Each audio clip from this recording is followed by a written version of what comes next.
Like, Broward jails fucking suck, bro. Everyone that's been in Broward jails know how dirty they are. Like, for your holding cell, they put like 10 guys in this small ass cell. Like, 2 homeless dudes sleep on the floor. The rest of everyone's just trying to find a spot to stand and sit. You got your toilet right there that everyone just takes a shit on in front of you, and it just smells fucking horrible. And you're there for hours until they book you and they give you your arrest number. And I want to tell you one thing. I've already turned all what ifs into even if. All the what ifs in my case and in my life and that are going on, I've turned to even if. They have the smallest TV on the wall that you can't even see or hear, but that's pretty much all you got. And these uncomfortable ass chairs. You guys, I haven't been perfect in my life. But the thing is, that's what makes a man know the path to walk. It's because he's walked the incorrect one. If you've walked the incorrect one, then you know fully what doesn't suit an individual, and you walk the correct path. And I've done it multiple times. I'm never saying that I know everything to do. Breakfast, lunch, and dinner is the same shit. It's just 3 slices of bread, a little packet, like a ketchup packet that's just like water, jelly, and a cup of water. Like, that's it. It's just fucking shit, bro. Here's gonna be do my 5 years to get. I'm finna do my 5 years to get up out of here.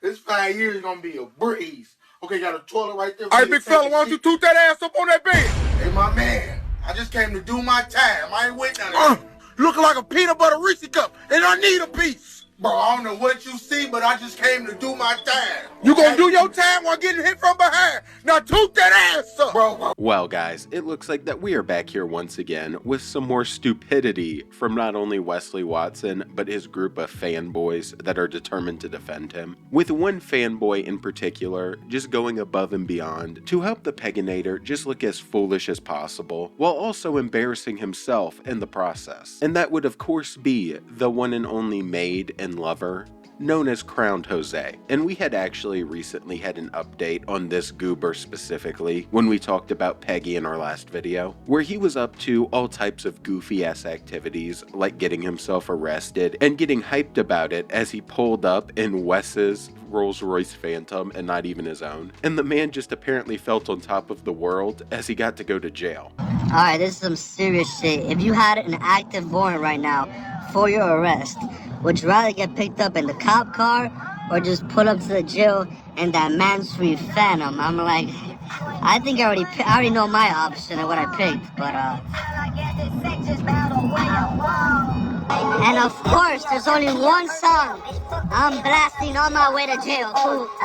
And after we watched this downright goober who has the audacity to refer to himself as a grown-ass man turn himself in while trying to flex another man's car, we saw him basically start up the Free Wes Watson movement, where they were just posting a bunch of like tribute posts to the one and only Peggy. And it was a movement that hasn't lasted too long, because since my last video, the fucking account has just gotten downright nuked, and it is just no longer up or anywhere to be found. But that has somehow not stopped these dipshits from continuing to post about it. And we've not only seen Jose continue to do it, but we also saw Big Rob just making multiple posts of Wesley on a FaceTime call with him. And he even made one post in particular that I found really funny, because it appears it featured Peggy's new pegger, who is basically some black guy that was standing right up behind Peggy, looking like he's about to get to work right on the FaceTime. And it is just all so damn goofy to see. But on top of this, we had also seen Jose continuing to assist Peggy with his little YouTube channel, where Jose is basically just sitting there like a good boy and listening to Wesley go on all of these different rants over the phone about some of the most random shit possible. And in our last video, we saw Wesley ranting about how he was doing push-ups at 4 a.m. in the dark as his cellmates were still sleeping, and he was just ahead of the game. And in the most recent new little video that he decided to post, we continued to see this trend where Wesley decided to open it up by bitching about his breakfast and talking about how gross it was, before then just going into another tangent about his routine and about how he's up at 4 a.m. in the cell getting after it while everyone else is asleep, and it's so dark apparently that he can't even see what he's doing. Bro, whole different program lately, but it's the same one that I've been living on my whole life. For that 2:45 wake up, you know, breakfast starts here like 4 a.m. We had that fucking wonderful biscuit with some water-ass gravy and some bullshit-ass grits with some sweet milk. You guys don't even want to know what that is. It's watered-down-ass milk with probably fucking some powder in it that makes you have no testosterone, but whatever the fuck. Shit was fucking starting off with them. I did them crunches, riding them bicycles to the leg raises to a plank. Wow, superset with calves while everybody's asleep. It's dark as fuck. Can't even see in the cell and everyone's asleep, but my mat's rolled up. My floor is clean. I'm already hitting the shit. I'm getting ready. I'm doing my abs, my calves, and I go to breakfast. I come back. I still hit 500 push-ups from about 4:45 till about 7. I'm just doing push-ups, chilling in the dark. And I just want to put into perspective how fucking ridiculous this shit is, to where Wesley has somehow convinced Jose to not only do this on a little routine multiple times a week now, and I guess it's just part of what Jose has to do in order to live in Wes's house while Wes isn't there. But on top of this, I just want to point something out, and that is the fact that Jose must have missed Wes to such an extent that he framed and put his fucking mugshot up on the wall back there in the background. So this is just some pure goober shit to where we have this felon now doing his little YouTube rants over the speakerphone as his boyfriend is sitting there listening. But on top of this, Wes then went on in this recent one to basically lecture people about how mistakes are made and how he's even made mistakes, which no shit, Wes, you're currently locked up for allegedly beating the shit out of your girlfriend. But he then follows this up by talking about how he's going to be giving shout outs over the phone to all of his little Wessonites that are watching this, and how he was even hopping on FaceTimes with some of them to kind of keep his program going. So some of these buffoons are still giving him money. You guys, I haven't been perfect in my life. But the thing is, that's what makes a man know the path to walk. It's because he's walked the incorrect one. If you've walked the incorrect one, then you know fully what doesn't suit an individual, and you walk the correct path. And I've done it multiple times. I'm never saying that I know everything to do. Because a lot of people wrote me on my email. I had about 300 emails on my tablet today. I wrote as many people back as I could. You guys keep writing me. I'm going to start shouting out people on these YouTube videos that write me on my email that are dope as fuck. Today I had a lot of people write me. Richard Belcher, which is one of my good clients. He wrote me. He signed up for the video call. And then the next person that was dope that really stands out for me is I'm going to my tablet right now. Obviously Lynn, which is Rob and his chick Lynn. I got a people with David Aiello. I got I got the twins. The twins wrote me, which are the Asian twins that were on my Instagram. And yeah, after this, he just continues to go down the list. And it's just a lot more of the same bullshit, where he's ranting about how it's the mindset and he's getting after it, and everyone else in there ain't doing shit. And what's really crazy is he tries to pitch this argument that you have to do things and experience them to know not to do them, which is just crazy when you look at his charges, because I don't need to allegedly punch a woman in the face or slam her around to know that I shouldn't be doing that. So he's just full of shit, and he's just trying to look good and sound good so that he can probably get that second bail and maybe get out. And it's all just a complete clown show where I can't believe people are actually buying into this and still being his clients and trying to learn from him while the motherfucker is in prison over the prison phone. But I guess at this point, some people are just too fucking stupid to help, and they're just gonna look up to him no matter what. Kinda like Jose. And speaking of Jose, as I said, Wes isn't the only pathetic one, because Jose has been making some posts of his very own when he's not been posting Wesley's for him, and he recently made a post of him getting out the car in front of the jail, and apparently he thought it was just the hardest thing on earth, and it led to him going on like a 5-minute rant about his prison experience. Alright, all I'm saying is that I love that fucking picture.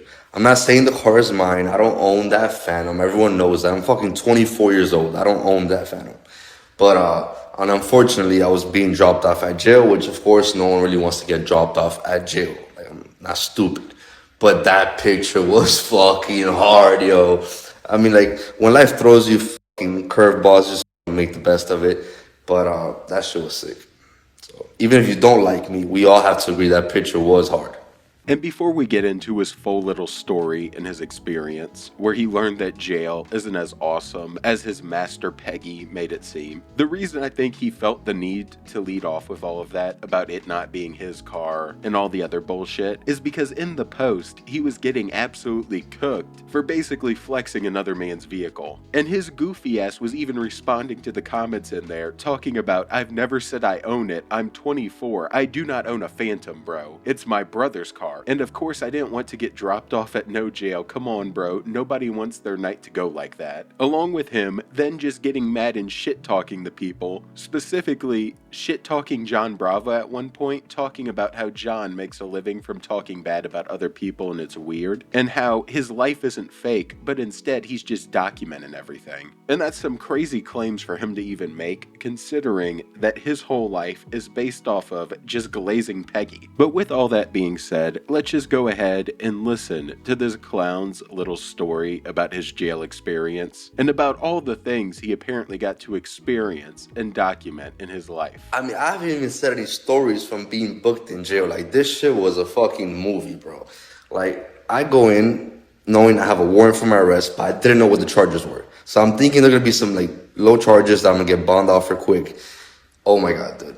I go inside, and once I go through the holding cell, and I go to the lady that gives you your arrest number so you can call on the phone, this and that, this lady also gives you, like, tells you what your charges are and tells you if you have bond or not. This lady says $100,000 for 2 charges, which was like $10,000 you had to pay. I was like, oh fuck. I went back to my holding cell. I'm like, I'm gonna get real comfortable because I'm gonna be here for a long time. Like, I'm not getting out now. And this is where you find out who your homie really are. Fucking, I call up my homie Addy, my straight brother, dude, and he tells me, bro, you'll be out soon, dog. I got your bond. I'm like, damn, my motherfucking brother, dog. That was the best news ever. Cause that shit sucks. Like, that jail sucks. Like, Broward jails fucking suck, bro. Everyone that's been in Broward jails know how dirty they are. Like, for your holding cell, they put like 10 guys in this small ass cell. Like, 2 homeless dudes sleep on the floor. The rest of everyone's just trying to find a spot to stand and sit. You got your toilet right there that everyone just takes a shit on in front of you. And it just smells fucking horrible. And you're there for hours until they book you and they give you your arrest number. And then they transfer you to facility, to another facility, and then they give you your cell. So after like 4 or 5 hours, I tell the officer, yo, can you like just please take me to my cell so I can just sleep and chill? Like, this shit sucks here. He's like, yeah, you're up for the next round. I'm like, all right, bet. They come, they pick us up. And as I'm walking to the next facility, this young officer, he tells me what cell I have to go to. And then he's like, hey, Rodriguez, weren't you the dude that walked out the Rolls Royce out front? I'm like, yeah, that's me. He's like, bro, what the fuck are you doing here? He's like, did you get bond? I'm like, yeah. He's like, all right, you'll be out soon. But that shit was funny. I can't lie.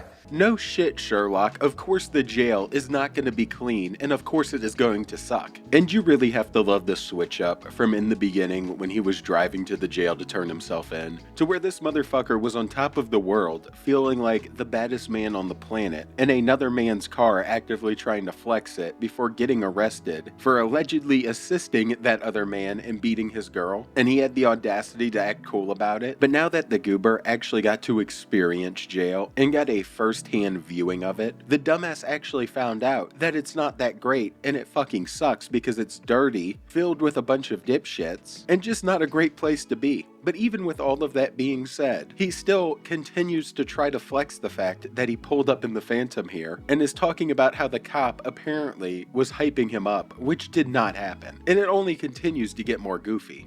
Then I finally get to my cell, and yo, I say what's up to my cellie, is this other youngster. He was, I felt bad. He was a cool dude. But we just chop it up for a little bit, and then I get the bottom bunk, and fucking I just pass out. Like, I passed out right away. It was cold as a motherfucker in there. But I passed out. They gave you like this thin blanket and like 2 sheets. And I just passed out. I had like I was dreaming. I had the best dream. And then I was dreaming, I think I was with my ex or some shit. And then next thing you know, I just hear a cop banging the door like, Rodriguez, like, get up. And I'm like, all right, fuck it. I'm going to court or some shit. And then they just told me to go get like some boxers and shit like that. And I was like, fuck, when I woke up, I'm like, God damn it, I'm still here. This shit sucks. And then, but the cell was a little bit better because it's just you and your cellie. And like, it's not like, you know, it's not as dirty, but it was a little bit better. Then I go back to my cell. I sleep for like another 30 minutes. And next thing you know, it's 9 a.m. and all the doors start cracking open.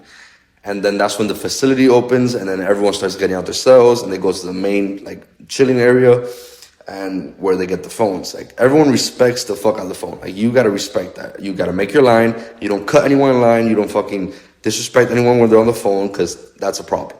But, whatever. We just do that. They're handing out breakfast. Keep in mind, Breakfast, lunch, and dinner is the same shit. It's just 3 slices of bread, a little packet, like a ketchup packet that's just like water, jelly, and a cup of water. Like that's it. It's just fucking shit, bro.